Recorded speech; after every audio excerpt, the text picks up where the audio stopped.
இந்த கோயில்ல இருக்க மாதிரி பெருமாளை உலகத்துல வேற எந்த கோயிலையும் பார்க்க முடியாது. பல சிறப்பம்சங்கள் கொண்ட ஒரு கோயில்னா அது இந்த பெருமாள் கோயில்னு சொல்லணும். 108 திவ்ய தேசங்களில் ஒன்றான அட்டபுயகரம் அஷ்டபுஜ பெருமாள் கோயில் காஞ்சிபுரத்துல இருக்குங்க. இந்த கோயில் பல்லவர்கள் ஆட்சி காலத்துல இருந்து இருக்கு. சோழர்களுடைய திருப்பணியும் இந்த கோயில்ல இருக்கு. அவங்களுடைய கல்வெட்டு குறிப்புகளும் இந்த கோயில்ல நீங்க பார்க்கலாம். இந்த கோயிலுடைய புராணம் என்ன அப்படின்னு கேட்டீங்கன்னா, பிரம்மா சரஸ்வதி அழைக்காம யாகம் பண்றாரு. அந்த யாகத்தை தடுக்கிறதுக்காக சரஸ்வதி அசுரர்களை அனுப்புறாங்க.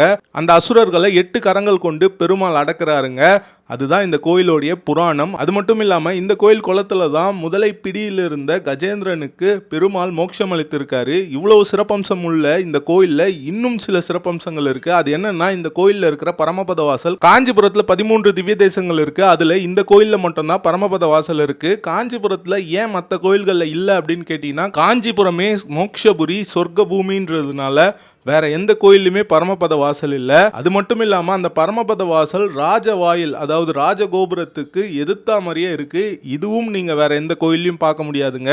இந்த அற்புதமான பரமபத வாசல் இந்த வருடம் வைகுண்ட ஏகாதசி 30/12/2025 அன்று திறக்கப்பட்டு பக்தர்கள் போய் அதில் தரிசனம் பண்ண போறாங்க. அது மட்டும் இல்லாம 25 ஆண்டுகளா இங்க நடைபெறாம இருந்த திருமண உற்சவமானது அன்று நடைபெற போதுங்க. நீங்களும் இந்த அற்புதமான நிகழ்வுல பங்கு பெறுங்க.